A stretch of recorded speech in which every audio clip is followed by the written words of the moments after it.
오늘은 하나님께서 한 해 동안 우리에게 베푸신 은혜를 기억하고 감사하는 추수감사주일입니다. 하나님께서 우리에게 추수감사주일을 주신 이유가 있을 것입니다. 여러분, 그 이유가 무엇일까요? 네, 맞습니다. 감사라고. 하나님께 감사라고 우리에게 추수감사주일을 주신 겁니다. 절기를 주셔서 은혜를 기억하고 감사를 드리게 하기 위함인 것입니다. 여러분, 성경에는 여러 가지 절기가 있는데 감사절은 두 개가 됩니다. 맥주절과 장막절. 오늘 우리로 하면 맥주감사주일과 추수감사주일 두 개가 있습니다. 여러분, 절기 중에서 가장 중요한 절기라고 하면 아마 6월절이 가장 중요할 것이고 또 대속죄일이 가장 중요할 것입니다. 근데 이 중요한 절기들은 사실 한 번밖에 없어요. 그런데 감사절은 두 번이나 있습니다.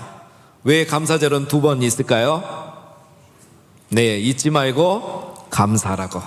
우리 인간은 감사를 잘 잊어버립니다. 그래서 하나님이 감사절기를 두 번이나 주셔서 은혜를 꼭 기억하고 감사를 꼭 하라고 이렇게 하신 겁니다. 어떤 분들은 생각할 겁니다. 아이고, 저도 감사할 일 있으면 얼마든지 감사하죠. 우리 집안에 경사가 있으면 저도 감사하죠. 우리 학생들, 저도 1등급 하면 얼마든지 감사할 수 있죠.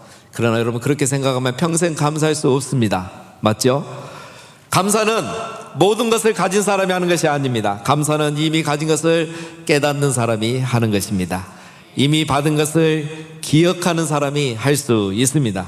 감사는 모든 것을 갖춘 사람이 하는 것이 아니고 하나님의 은혜를 깨닫고 기억하는 사람이 할 수 있습니다. 오늘 우리가 함께 읽은 본문을 보면 은혜를 깨닫는 사람이 있고 은혜를 잊어버리는 사람이 있습니다. 우리 예수님께서 예루살렘으로 가시는 길에 한 마을에 들리셨는데 10명의 나병 환자가 예수님을 멀리서 보게 되었습니다. 그들은 병 때문에 예수님께 가까이 갈 수가 없었습니다. 또 율법 때문에도 그들은 일반 사람들에게 가까이 갈 수가 없었습니다. 그래서 그들은 저 멀리 서서 예수님께 부르짖었습니다. 12, 13절에 보면 그들이 멀리 서서 예수 선생님이여 우리를 불쌍히 여기소서라고 외쳤습니다. 멀리 있었기 때문에 아마도 큰 소리로 외쳤을 것입니다. 10명이 이렇게 하니까 예수님이 보셔도 얼마나 불쌍했겠습니까? 그래서 예수님이 그들에게 제사장에게 가서 너희 몸을 보여줘라 라고 말씀하셨죠. 원래 율법에는 병이 다 나은 이후에 제사장에게 가서 병이 나았다는 것을 확인받게 되어 있습니다. 그런데 예수님은 지금 병이 낫기도 전에 병이 다 나은 것처럼 제사장에게 가서 몸을 보이라고 하시죠. 이유가 있겠죠. 예수님이 이미 그들을 치유했다는 의미입니다. 역시나 그들이 제사장에게 가는 도중에 병이 다 나음을 받았죠. 여러분, 이 장면은 정말 놀라운 순간입니다. 예수님께서 그들에게 손을 얹어서 기도해 주시지도 않았는데 병이 다 나아버린 거예요. 그런데 더 놀라운 사실이 있습니다. 10명이 다 깨끗이 나음을 입었는데 그 중에 한 사람만이 예수님께 돌아와서 감사했다는 거예요. 15절에 보면 그 중에 한 사람이 자기가 나은 것을 보고 큰 소리로 하나님께 영광 돌리며 돌아와 예수의 발 앞에 엎드려 감사하니 그는 사마리아 사람이라. 여러분, 10명이 다 나음을 입었는데 한 사람만이 하나님께 큰 소리로 영광 돌리고 예수님께 다시 돌아와서 엎드려 감사했다는 겁니다. 여러분, 이 사실은 우리도 놀랍지만 예수님도 놀라셨어요. 예수께서 대답하여 이르시되 10사람이 다 깨끗함을 받지 아니하였느냐? 그 9은 어디 있느냐? 자, 여러분, 9사람은 기도할 줄은 알았는데 큰 소리로 기도는 할 줄 알았는데 감사할 줄은 모른 겁니다. 9사람은 기도는 했지만 감사는 잊어버리는 거예요. 은혜를 잊어버린 겁니다. 여러분, 우리 사람은 나쁜 일도 있지만 좋은 일도 잊어버리는 그런 망각의 동물이죠. 여러분, 왜 우리가 감사를 하지 않습니까? 받은 은혜를 잊어버리기 때문인 겁니다. 받은 사랑을 당연하게 생각하기 때문인 거예요. 사랑 여러분, 우리는 하나님께 어떤 은혜를 받았습니까?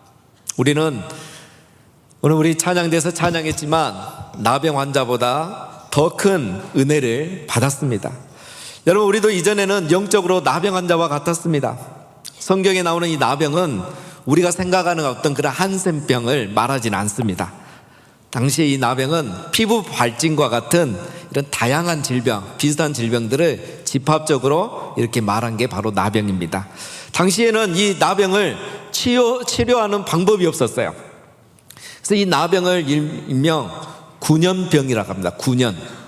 자기도 모르게 3년을 걸리고 자기만 알고 3년을 앓다가 모두가 다 알면서 3년을 앓은 후에 죽는다 해서 이 나병을 9년병이라고 그래요. 그래서 여러분, 이 병은 죄 때문에, 치유 방법이 없기 때문에 죄 때문에 하나님께 저주받아 생긴 병이다 라고 그렇게 보통 생각을 했습니다. 하나님께서 치셔서, 하나님께 맞아서, 즉 저주받아 생긴 병이다, 이렇게 생각을 했습니다. 원래 이런 나병이란 뜻은 여러분, 치다 때리다라는 뜻이에요. 우리가 말한 것처럼 그 나병이 아닙니다.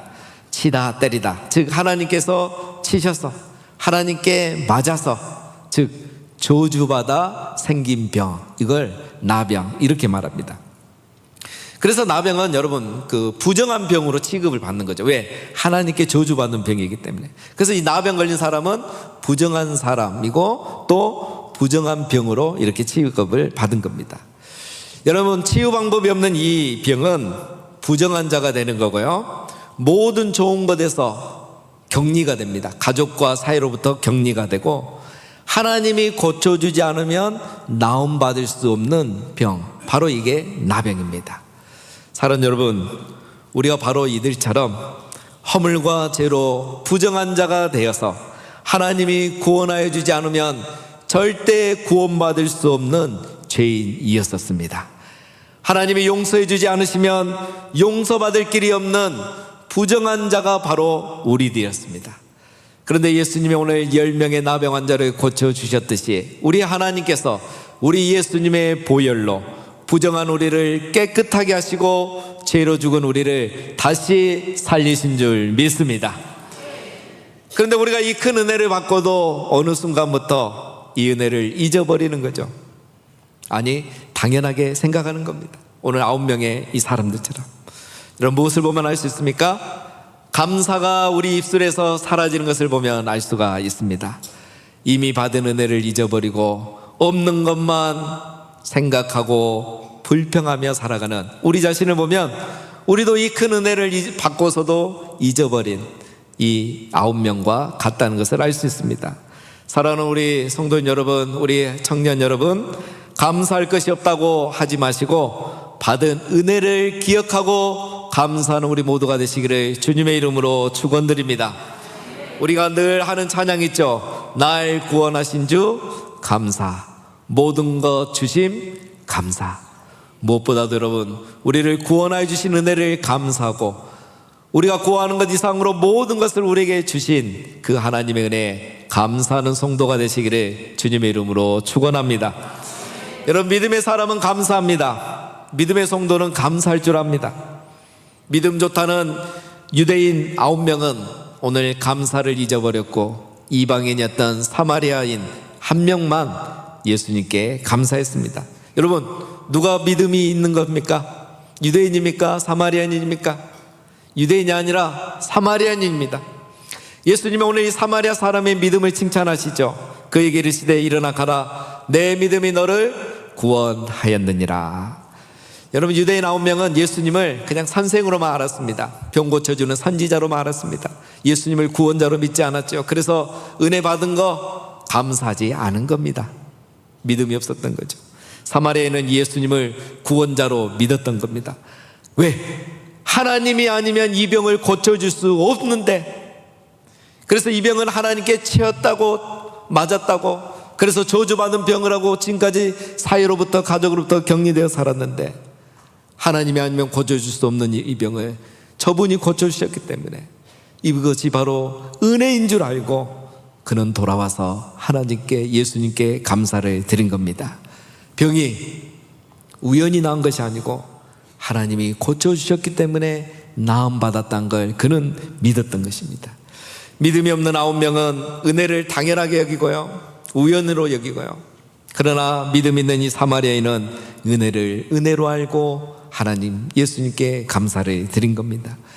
여러분, 믿음이 있는 사람은 은혜를 은혜인 줄 알고 감사하는 사람이고, 믿음이 없는 사람은 모든 것을 당연하게 여기고 또 내가 열심히 했기 때문에 얻은 거라고 생각하고 감사하지 않는 것입니다. 우리가 늘 찬양한 것처럼, 오늘 또 연주한 것처럼, 믿음의 사람은 내가 누려왔던 모든 것이 하나님의 은혜인 줄 아는 사람입니다.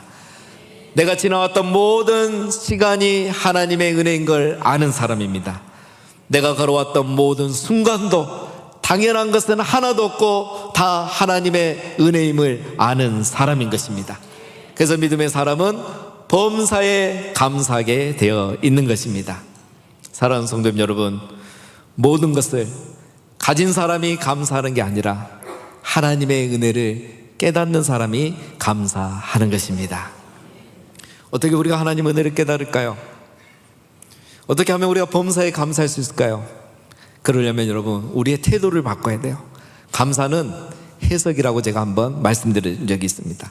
태도를 어떻게 하고 해석을 어떻게 하느냐에 따라서 우리가 감사할 수도 있고 불평할 수도 있는 겁니다. 여러분, 우리가 잘 알고 있는 배우 김혜자 씨가 있습니다. 이분이 처음 연극을 할 때 있었던 일입니다. 그날 이 김혜자 씨가 온 힘을 다해서 연기를 하고 있었습니다. 그런데 그날 맨 앞줄, 맨 중앙에 앉아있는 한 남성이 자고 있었습니다.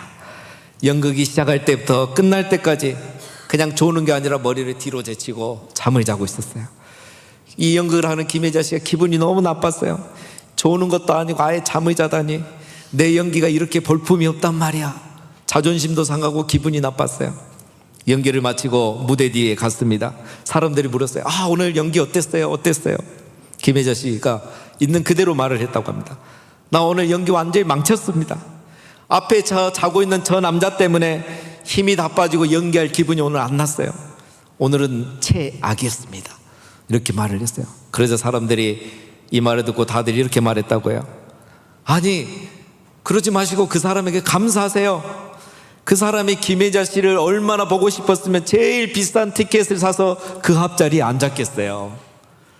그런데 하루 종일 일하고 피곤해서 그 비싼 자리에 앉아놓고 졸지 않았겠습니까? 그 사람은 김혜자 씨 팬입니다. 이 말을 듣고 보니까 김혜자 씨가 미안하기도 하고 고맙더라는 거예요. 자, 여러분, 감사는 태도이고 해석인 겁니다. 모든 것을 감사의 태도로 대하면 모든 것이 감사의 제목이 되는 것입니다.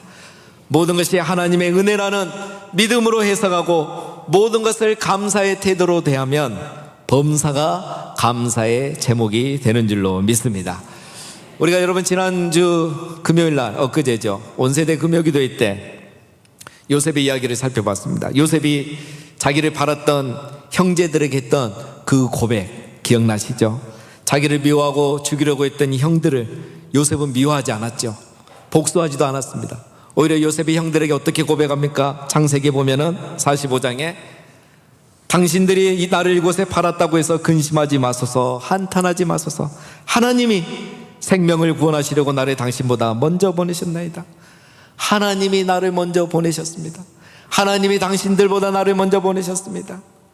하나님이 우리 가족 구원하시려고, 우리나라 구원하시려고 나를 이곳에 총리로 삼으셨습니다. 요셉은 자기가 애굽에 팔려온 것이 형들이 한 것이 아니라 하나님이 우리 가족을 구원하기 위해서, 우리나라를 구원하기 위해서 나를 먼저 보내셨다는 믿음의 눈으로 해석을 했습니다. 그러니까 요셉은 형들을 미워하지도 않고 형들에게 복수하지도 않고 하나님께 원망 불평하지도 않고 하나님께 감사할 수 있었던 것입니다. 사랑하는 여러분, 감사는 해석입니다. 감사는 태도입니다. 내가 감사하는 태도로 대하고 믿음의 눈으로 세상을 보면 범사가 감사의 제목이 되는 것입니다. 사랑하는 성도 여러분, 모든 것이 당연한 것이 아니라 하나님의 은혜임을 기억하고 감사하며, 또 지금은 힘들고 어렵을지라도 모든 것을 믿음의 눈으로 해석해서 범사에 감사하는 우리 모두가 다 되시기를 주님의 이름으로 축원드립니다. 우리 교회는 특별히 추수감사주일에는 두 가지 감사를 합니다. 하나님께 드림의 감사, 그리고 이웃에게는 나눔의 감사를 합니다. 특별히 나눔의 감사에 참여하실 분들은 예배 마치고 1층 로비에 가시면 됩니다. 희망상자 헌금 우리가 5만 원 담아서 헌금하면 우리 기업에서 10만 원을 또 후원해 줍니다. 그러면 어려운 가정에 우리가 15만 원의 이 생필품을 사서 전달해 드릴 겁니다. 사랑의 선물 상자도 우리 자원하시는 가정이 5만 원어치의 학생들이 원하는 선물을 사서 주면 우리 교회에서 예쁜 선물 상자에 담아서 전달을 해 드릴 겁니다. 마치시고 우리 자원하는 가정이나 개인별로 참여하시고 우리 학생들 우리 엄마 아빠가 다 할 거라고 생각하지 마시고 5명이 한 조를 이루어서 참여하실 수도 있습니다. 여러분 이렇게 우리가 이 감사에 나눔의 감사에 참여하면 오히려 우리 안에 감사가 더 넘치게 될 것입니다. 사랑하는 성도님 여러분, 한 해 동안 우리에게 베푸신 하나님의 은혜, 우리가 이미 받은 은혜를 기억하고 감사하고, 그래서 특별히 하나님께는 드림의 감사를, 우리 이웃들에게는 나눔의 감사를 하심으로 우리 하나님의 은혜를 더 충만하게 누리시고 오히려 이 감사주일에 감사가 더 충만하게 되셔서 항상 천국과 같은 삶을 살아가시기를 주님의 이름으로 축원드립니다.